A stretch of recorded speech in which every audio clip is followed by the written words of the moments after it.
പ്രതീക്ഷിച്ച കോള് തന്നെയായിരുന്നു. പ്രതീക്ഷിച്ച തീരുമാനം തന്നെയാണ് കേട്ടത്. ഞാൻ ഒരുപാട് ആലോചിച്ചു. ഇന്ന് വൈകുന്നേരത്തെ ഫ്ലൈറ്റിന് ഞാൻ ദുബായിക്ക് പോകും. അവിടെ വെച്ച് എൻ്റെ കല്യാണമാണ്. എനിക്കും നിനക്കും അതാണ് നല്ലത്. അവളുടെ കല്യാണം ദുബായിൽ വെച്ച് നടക്കുന്നതുകൊണ്ട് എനിക്കെന്താണ് നല്ലതെന്ന് എനിക്ക് മനസ്സിലാകും. പെണ്ണെങ്ങനെയാണ് അറിയാൻ വളരെ പ്രയാസമാണ്. പക്ഷെ എനിക്കറിയാവുന്ന ഒരു കാര്യമുണ്ട്. ഈ ഭൂമിയിലെ എൻ്റെ അവസാനത്തെ ദിവസം എന്നായിരിക്കും.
വിചാരിച്ചതുപോലെ എളുപ്പമല്ല ഇത്.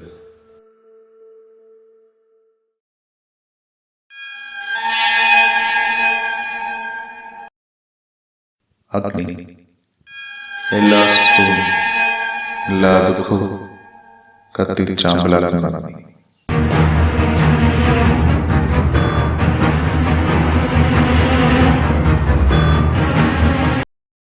ഭീകരർ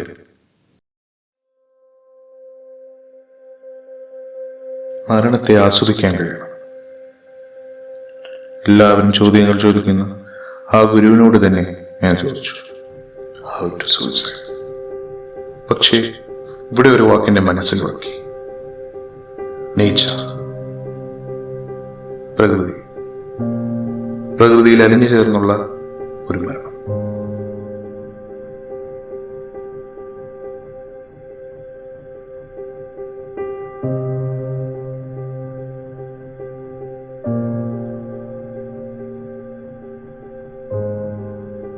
എൻ്റെ മരണം അത് വെറും ഒരു മരണമാകാൻ പാടില്ല. ജീവിതാവസാനം വരെ അവളുടെ ഹൃദയത്തിൽ ഒരു നീറ്റലായെങ്കിലും ഞാനുണ്ടാകണം.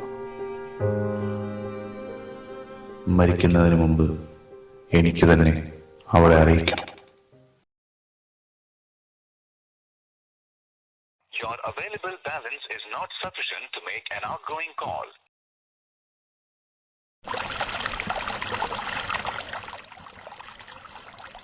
അവിടെയും ഞാനൊരു പരാജയമായി.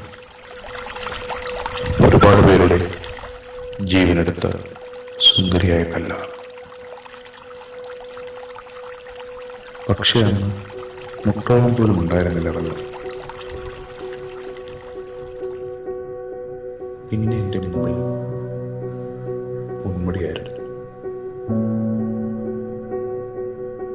പൊന്മുടിയിലേക്കുള്ള കയറ്റം കയറുമ്പോൾ ഞാൻ ആഗ്രഹിച്ചിരുന്നു പ്രകൃതിയിൽ അലിഞ്ഞു ചേർന്നുള്ള ഒരു മരണത്തെ.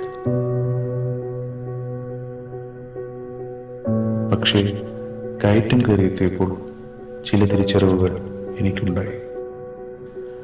അവളേക്കാൾ സുന്ദരമായ പലതും ഈ ഭൂമിയിൽ ഉണ്ടെന്ന് തിരിച്ചറിഞ്ഞു.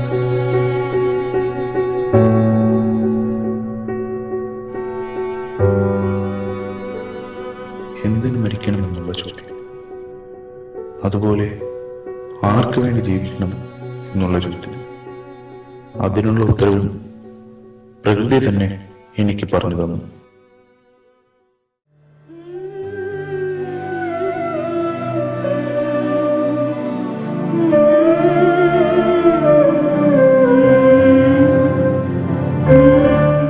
എനിക്ക് കിട്ടിയ സ്നേഹം, സുഹൃത്തുക്കൾ,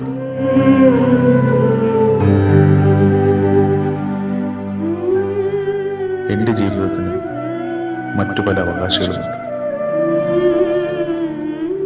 വെള്ളത്തിൽ ചാടി മരിക്കാനാണ് ഞാൻ തീരുമാനിച്ചിരുന്നത്. പക്ഷേ ആ വെള്ളത്തിൽ തന്നെ ഞാൻ ഒരു കുടുംബം കണ്ടു.